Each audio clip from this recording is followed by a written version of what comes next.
Olá, sou o professor Rodolfo Laterza, tenho especialização em medicina legal e ciências forenses, tenho e-books publicados nessa área, tenho mestrado em segurança pública e fui convidado pelo professor Michel Canuto para tratar, trocar uma ideia com vocês acerca de temas relacionados à bioética, nesta importante live referente à responsabilidade civil médica e bioética, a qual ele está brilhantemente coordenando. Para meu orgulho, aqui está e dirigir-me a vocês nesse tema tão instigante e a qual temos uma variação de assuntos a abordar. É um grande momento e uma grande satisfação. Sobre as questões da bioética, algo que eu gostaria de abordar e que é um grande mistério para o senso comum daqueles que trabalham na área jurídica, é a definição de quando se dá o critério da morte. A morte ocorre com a cessação das funções cardiovasculares, da função circulatória ou da função cerebral, naquilo que se denomina a morte encefálica. É importante a fazer essa análise porque o médico, para ele poder diagnosticar morte e, consequentemente, não ter a obrigatoriedade de manter um determinado paciente por instrumentos e aparelhos artificiais, é fundamental ter um diagnóstico preciso das modalidades de morte que ocorrem. Para isso, eu gostaria de fazer uma rápida abordagem. Quais os tipos clínicos de morte que nós temos? Nós temos, naturalmente, o estado vegetativo crônico persistente, que corresponde à condição daquele indivíduo que, em função de graves danos cerebrais, é privado de toda atividade mental superior, mas mantém uma atividade espontânea de respiração e circulação. Então, o que ocorre? É importante fazer essa delimitação para que possamos justamente verificar qual o procedimento clínico a se verificar quando o paciente não tem mais condições de manter suas funções vitais.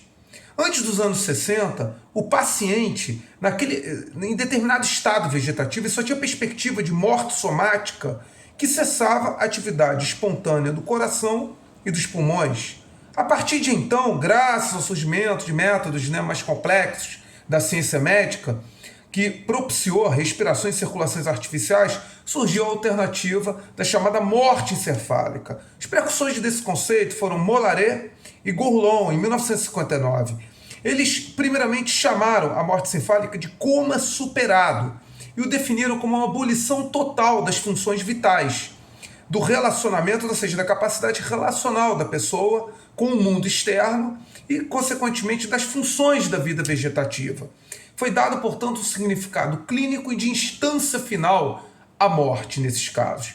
E esse tipo de circunstância, do chamado coma superado, que foi originariamente assim definido, tem um significado clínico porque a sobrevivência só é possível por meios artificiais, no qual você teria técnicas de controle da respiração artificial, que é eficaz até por um longo tempo, como vocês vários exemplos podem ser verificados. As técnicas de controle da circulação, da função circulatória, normalmente, por exemplo, com a perfusão de noradrenalina, que é eficaz por um tempo limitado. As técnicas para corrigir desequilíbrios eletrolíticos no ambiente interno, que podem ser úteis também por algum tempo. As técnicas de regulação de hipertermia, ou seja, de controle da temperatura e de equilíbrio térmico do corpo, que são eficazes por um tempo determinado. Esses procedimentos, eles são adotados em última instância.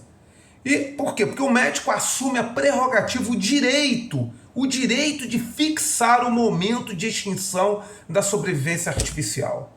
Daí a importância bioética dessa análise. Porque, para isso, o médico fazendo uma análise de que não cabe mais a manutenção da sobrevivência por meios artificiais, ele pode interromper o controle da circulação e respiração e, consequentemente, haver a morte no seu sentido pleno. Então, a morte cerebral, ela posterior ao conceito de coma superado, foi um termo introduzido no jargão da literatura médica a partir dos anos 60, no qual a morte neurológica e a morte cerebral eram até certo ponto sinônimos. E o que seria, portanto, a morte cerebral? a cessação irreversível do funcionamento do cérebro, incluindo o tronco cerebral, comprovada por normas aceitas pela prática médica, e na qual a circulação e a respiração só podem ser mantidas por meios extraordinários.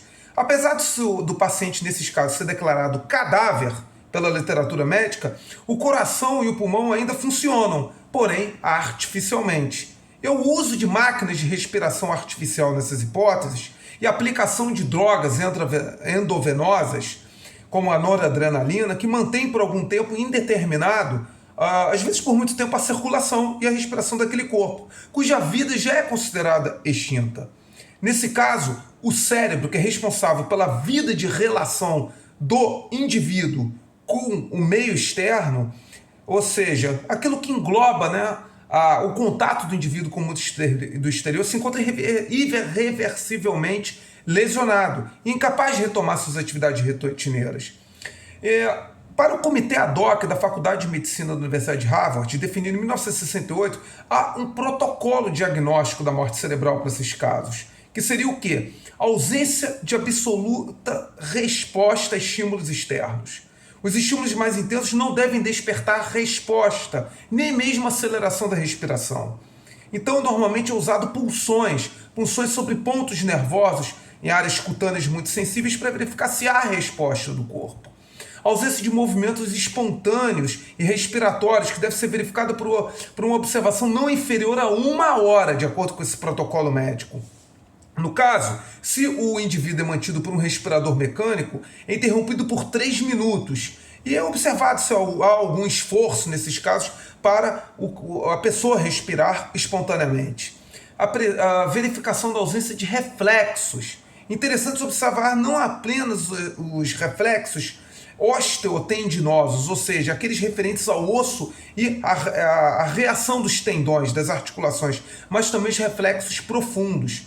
Verificar a presença de pupila dilatada sem estímulo, sem resposta a estímulos leves. Ausência de movimentos oculares antes de estimulação auditiva, com a aplicação de água gelada. Falta de reflexo corneano e faríngeo. Também não deve haver evidência de atividade postural, dentre outros critérios. Esses são os principais que eu narrei. Então, o trauma cerebral, ele também deve ser verificado através de um eletroencefalograma, plano ou quase plano, para que haja verificar a possibilidade de se retornar à normalidade normal. Então, é muito importante verificar esses critérios para se diagnosticar a morte encefálica. Um detalhe importante é que a Lei 9434 de 97 e as resoluções 1346 de 91 e 1480, essa de 1997, do Conselho Federal de Medicina, exigem provas que indicam que o cérebro está morto, ok? Então, é a morte do tronco cerebral, que faz parte do encéfalo, onde estão localizados a protuberância, né, a ponte e o bulbo raquidiano, que contém justamente os centros que controlam a respiração e os batimentos cardíacos, que é os centros cardiorrespiratórios da função cerebral. De modo que, verificando que isso também, essas funções, esses pontos da parte, né, do tronco cerebral estão de forma total e irreversível mortos, é declarada a morte encefálica. Outro detalhe é que só a morte do cérebro em si não serve como elemento decisivo para o diagnóstico da morte da pessoa, de acordo com os critérios médicos modernos. Há que se comprovar a morte do tronco cerebral, da protuberância e do tronco raquidiano, portanto. Esse conjunto de alterações irreversíveis, totais, é o que se denomina de morte encefálica, ok? Então, a morte encefálica está atrelada ao recurso a meios artificiais extraordinários, né, para manter a respiração de forma mecanizada e a circulação com a aplicação de substâncias bioquímicas endovenosas, como a noradrenalina ou a dopamina. Mas essa condição ela tem que ser verificada mediante certos critérios de protocolos médicos. Por exemplo, o teste, como nós falamos, de apneia, em que se verifica a ausência de respiração espontânea durante a interrupção do respirador mecânico por mais de 3 minutos. É importante você haver uma diagnose muito precisa de quando ocorre a morte, porque, consequentemente, você evita a incorrência de um possível homicídio ao médico. Porque o médico, ele verificando a morte de todas essas funções, ele fará uma análise diferencial de que não cabe manter aquele corpo sendo mantido por funções extraordinárias, por mecanismos, meios artificiais extraordinários. E, consequentemente, ele não responderá por homicídio. Lembrando que, de acordo com o nosso sistema jurídico, por exemplo, o suicídio assistido, a eutanásia, a ortotanásia são considerados modalidades delituosas, tipificáveis no artigo 121. Tipificáveis sim no artigo 121. Ainda que o paciente esteja sendo mantido por meios artificiais de respiração. Então, isso tem implicação profunda no âmbito jurídico penal, a consideração e o diagnóstico de quando ocorre a morte, quando ocorre a diagnose da morte, porque caso contrário, pode haver responsabilização não apenas civil do médico, mas também criminal. E, consequentemente, esses são um ponto extremamente polêmico e que cai, muitas vezes, em concursos públicos, também muitas vezes abordado, é um tema extremamente polêmico. Lembrando que o suicídio assistido e a eutanásia são práticas médicas piedosas, consideradas piedosas, legalizadas em alguns países europeus, dentre as quais a Suíça, a Holanda, se eu não me engano, e alguns países escandinavos, as quais agora eu peço desculpas por não me recordar, mas vale a pesquisa.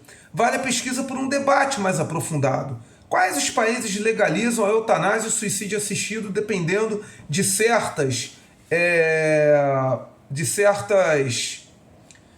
circunstâncias? Lembrando que o termo eutanásia significa boa morte, no conceito etimológico, ok? Ou seja, mas normalmente a eutanásia ela ocorre com uma morte sem dores, na qual é obrigatória a aceitação, desejo ou intenção consciente da pessoa aceitar a própria morte, desejar a própria morte, seja suspendendo ou não iniciando a medicação ou através de uma ação específica, como, por exemplo, a aplicação de uma determinada droga ou uso de aparelhos, ok? Então é importante fazer essa análise. Então, a eutanásia é tirar a vida do ser humano por considerações humanitárias para a pessoa ou para a sociedade, ok? Agora, lembrando que nós temos tipos de eutanásia. Eutanásia voluntária, que é aquela em resposta ao pedido da própria pessoa. A eutanásia imposta, que é aquela que é realizada sem o consentimento de uma pessoa, mas que decorre de autorizações legais, autorizações por parte da família. A eutanásia involuntária, em que o consentimento da pessoa poderia ter sido solicitado, mas não foi. E, no caso, temos a eutanásia ativa, positiva ou direta, quando ela é causada deliberada e ativamente por meios positivos, outra vez, ou seja, é um ato do médico que põe fim à vida. A eutanásia passiva, negativa ou indireta, que é aquela causada deliberadamente, retirando-se os meios comuns de nutrição ou outros procedimentos artificiais que poderiam prolongar a vida do paciente. Ok? Agora, em relação ao suicídio assistido, é quando o médico ele prescreve uma dose letal de alguma substância medicamentosa, ou barbitúricos, ou drogas, em resposta ao pedido do paciente, com conhecimento de ambos de que essa medicação, de que essa droga vai ser usada para cometer o suicídio. Mas o paciente, nesses casos, é que auto-administra essa droga. É ele, o paciente, que pratica o último ato, diferenciando, portanto, da eutanásia, ok? A eutanásia, portanto, ela precisa de uma colaboração não apenas material por parte do médico, mas de um ato direto feito pelo médico, ok? O suicídio assistido, o ato final é somente do paciente, enquanto que na eutanásia é necessário o envolvimento cooperativo do médico. A cooperação do médico no suicídio assistido é basicamente para o fornecimento de um determinado droga ou medicamento, ok? Então, é muito interessante nós fazermos uma análise. Afinal, pacientes terminais com dores intensas, nas quais a medicina, a ciência médica não tem condições conhecidas e comprovadas de prolongar aquela vida ou de trazer a cura, e na qual o sofrimento para a família e para o próprio paciente é inenarrável, é indescritível. Seria aceitável legalizar o suicídio assistido ou a eutanásia nessas hipóteses? Ou implicações filosóficas nas quais a morte não é apenas algo biológico, mas é algo transcendental, na qual subsiste a alma do indivíduo de acordo com certas fés, ou mesmo análises filosóficas. No caso, seria justificável a eutanásia, o suicídio assistido? Porque as implicações elas são muito profundas. E, portanto, dentro da laicidade do Estado, este tema ele pode e deve ser debatido. Mas nós sabemos que são poucos estados que atingiram um grau de laicidade, de secularismo, na qual a influência de fatores ideológicos, e teológicos, ideológicos teológicos, não influenciam a dinâmica do processo legislativo. E o nosso país ele tem uma profunda influência filosófica teológica que implica considerações um tanto difíceis de se avançar nesse debate, aqui não formando juízo de valor se a legalização da eutanásia e do suicídio assistido seria bom ou ruim para a sociedade brasileira.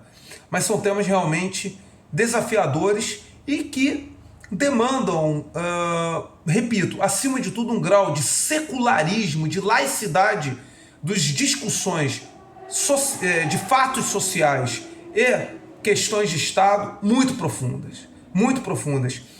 Sem fazer uma análise de mérito, nesses países em que a legalização da eutanásia e do suicídio assistido há uma significativa composição da população para o ateísmo, o cientificismo e o agnosticismo, em detrimento de vínculo com certas denominações religiosas. São sociedades em que há muita pouca prática de religião, de vínculos de religião. Há religiosidade, mas não uma integração a uma determinada denominação religiosa. E, portanto, talvez esses temas tenham se tornado questões de Estado e, portanto, legalizadas. Então, fica esse debate e eu gostaria aqui de colocar à disposição o meu Instagram, Rodolfo Laterza, basta escrever. Está um pouco parado porque eu coloquei muitas postagens, centenas, e consequentemente eu andei sem tempo, mas conforme você participe, traga assuntos, temas, debates, quem sabe eu me instigue a voltar. Muito obrigado, professor Michel Canuto, muito obrigado a quem está nos assistindo, e é uma satisfação muito grande poder trazer temas tão relevantes, às vezes tratados como tabus, e pouco discutidos cientificamente na órbita filosófica e jurídica no Brasil. Muito obrigado, ótimos estudos e tolerância e principalmente democracia para todos nós.